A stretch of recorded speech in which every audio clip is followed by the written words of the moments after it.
Hello, everyone. I'm Andrew Reed, Juris Doctor, Small Business Development, IT, and Marketing Guru from sunny Victoria, BC. Follow me for new podcasts on beginner investing in business as I survive, grow, and prosper in a post-COVID Canada.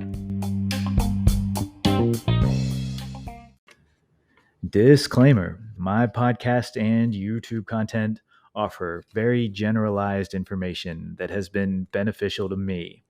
Always do your homework and due diligence and make sure that any moves you make are in your own best interest. Nothing in my content is any kind of advice, and continuing to listen constitutes acceptance of this disclaimer in its entirety. Hello, everyone. Today's episode: how to receive rental income every month without being a landlord for as little as $6 to start. This is a passive income creation strategy that can be scaled infinitely. It involves earning monthly payments called dividends from owning stocks and groups of stocks that pay such dividends. Now, first of all, if you really want to start and pay around like $6 to get in, you will need a commission-free trading platform. I recommend Wealthsimple for this, and I have a link for it in the description of this podcast. Otherwise, if you go to, say, TD Bank or even Questrade, you're paying a commission fee, and so you'll be paying $5, $10 on top of the cost of the share stock, and that's not really a way to get in, on such a level. But with Wealthsimple, you can literally put in $6 and buy a share that would start paying you monthly income, which is really pretty amazing. So once you have Wealthsimple set up on your phone, once you have the platform set up, you are ready to choose your monthly dividend paying stocks. So today we will go into the different kinds of stocks that pay monthly dividends. However, please note that many investors would suggest stocks that track the index of all stocks, ETFs, basically bundles of stocks that track all the other stocks, is the best way to earn the maximum amount of money for your investment over a long time period. So they're basically saying that passive income, sure, it's great, but you can make even more money investing into the stock index, like the S&P 500 or something like that, over a long enough time period. I personally like a balance between both worlds. So my portfolio, which has a 20 to 25 year time horizon, that's how long I figure I can go before I need to cash in on all this.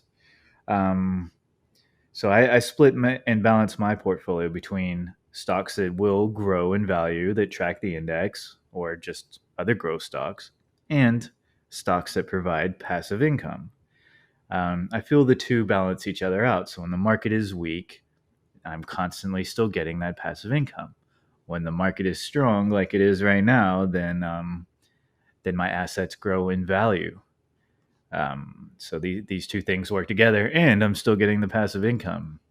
It's really just great for everyone when the market is strong. So number one, the first kind of monthly dividend payer, the REIT, REIT. It stands for Real Estate Investment Trust. So with a REIT, you are literally providing money for property investors to buy property that they rent out to people. So you're bankrolling these guys, and then they go out and they buy a property and they rent it out. So you will get paid a percentage of that rent. And most of the time, they already own most of the properties already. You're just buying in after the fact. And then you're getting paid a percentage of that rent. So some of the REITs that I like are TSX, which stands for the Toronto Stock Exchange, SOT.UN, SOT.UN. Now, note, most REITs end in .UN as a trader symbol. So SOT.UN, this is Slate Office Properties, And this is one that is less than $6 a share. So if you had Wealthsimple, you could take $6, buy one share of SOT.UN, and it's going to pay you about 3.3 cents every month. Okay, I get it, not huge, but say you build this over time and you just constantly keep putting in $6, and eventually you have $6,000 worth of SOT.UN, SOT.UN, then that's $33 a month that you're making in rental income, which is literally what that is. Um, so if you have this in a tax-free savings account, for example, then you won't pay taxes on this income either. Talk to an accountant for financial advice, but I don't pay taxes on that income. That's for sure. So $60,000 in SOT.UN would net you $330 per month. Okay, not bad. It's paying for a lot of Netflix and restaurant trips and things like that. So, say over a period of time, you build this up to $600,000 into SOT.UN. So this would equal close to the take-home pay on a $50,000 a year salary, or in other words, $3,300 per month. So not bad, right? This is ultimately at the end of my investment scheme, I'll probably convert to more passive income than growth. I mean, I won't really have much need for growth when I'm 60 years old. I'll be wanting that $3,300 per month or more. So some other REITs that I love are SGR.UN, which is Slate grocery stores. And so they buy grocery store properties and charge them rent. And then I get some of that rent. And they're trading at about $13 a share right now. And then also APR.UN, as I call it in my head. This is automotive sales properties. So this is again, they're just renting out properties to car dealers who are paying rent to be there. And then I'm also getting a percentage of that rent.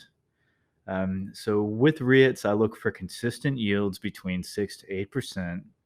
And then I look for the kinds of properties that renters are likely to continue paying on, even if there's an economic downturn, like grocery stores, um, like houses sometimes, personal rental, that's, up to you, right? There is risk in this. If they stop paying rent, then they lose the properties, and if they lose the properties, then you're not getting paid your percentage of the rent anymore.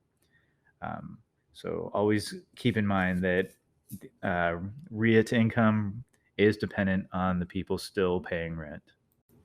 Number two, dividend paying ETFs, exchange traded funds. These are bundles of different dividend-paying stocks.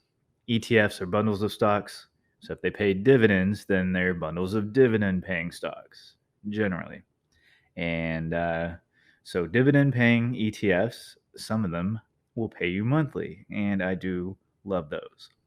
So these will typically have a lower yield than a REIT, right? But they're diversified to reduce the risk. And so what I mean by that is it's a bundle of stocks.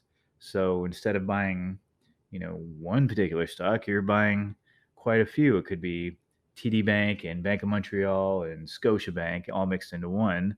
So if Scotiabank starts to do bad, but TD Bank and BMO are still doing great, then you're still winning, right? So that's what I mean by diversifying to reduce risk, because if you only had Scotiabank and it starts doing bad, then you're doing bad as well.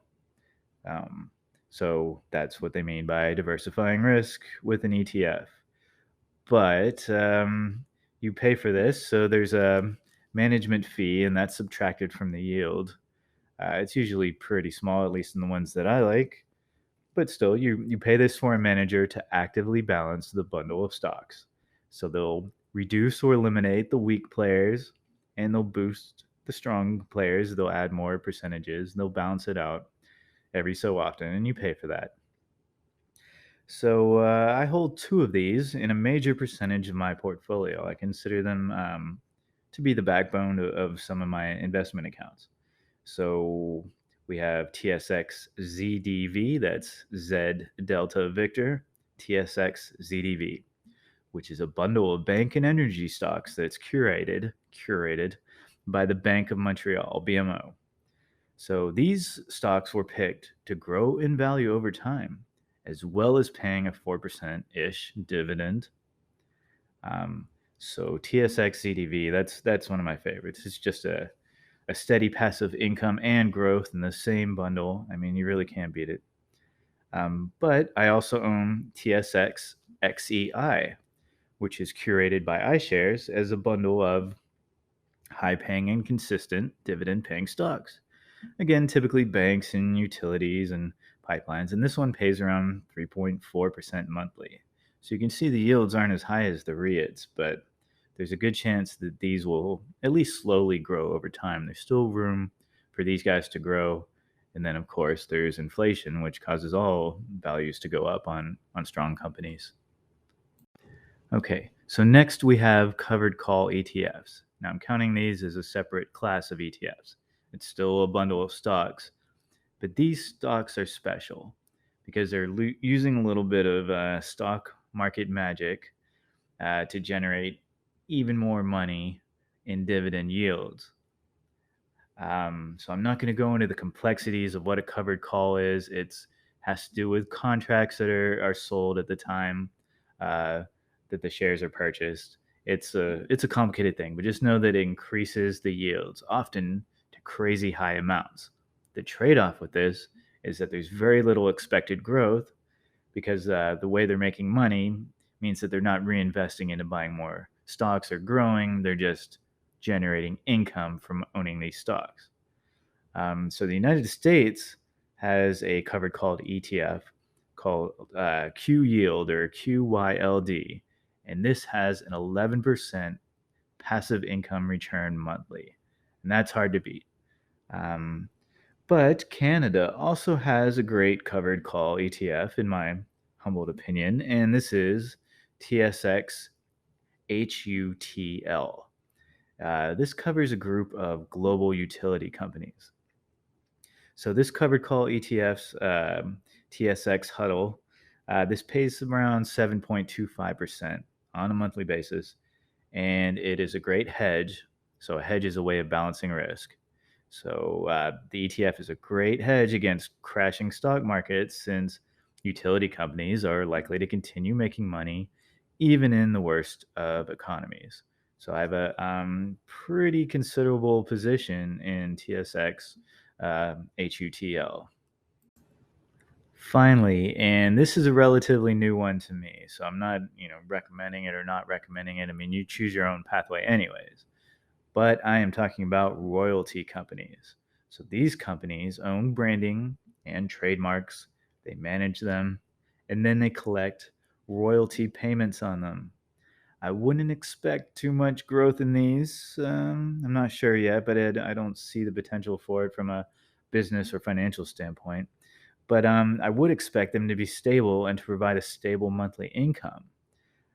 So one I recently took a position in was TSX TSX Div, based in Vancouver, and they are paying a 7% yield, and they're paying it on a monthly basis.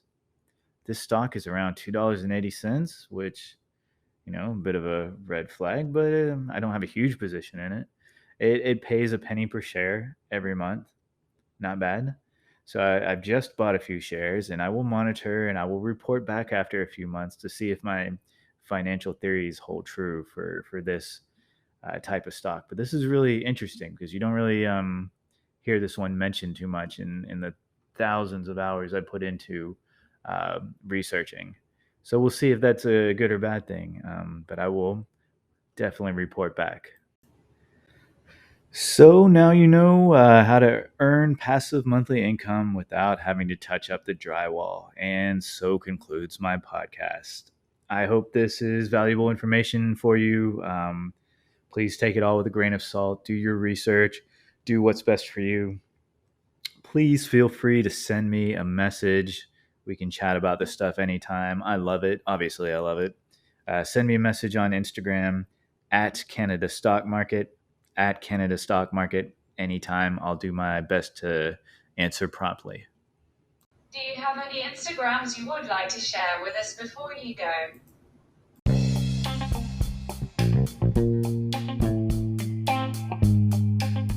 Now, I am so glad that you asked.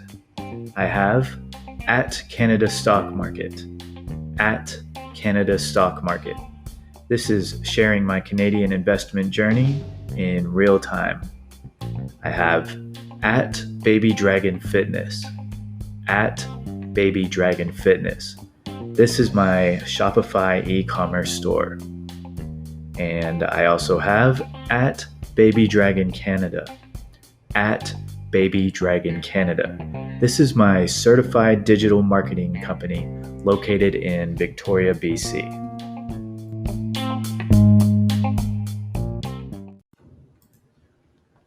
I am a certified digital marketing expert located in Victoria, BC, and I'm working with a fantastic graphic designer from Victoria, BC as well. Learn more at babydragoncanada.com or find us on Instagram at babydragoncanada. If you enjoyed this video, please like and subscribe, and I will keep the content rolling.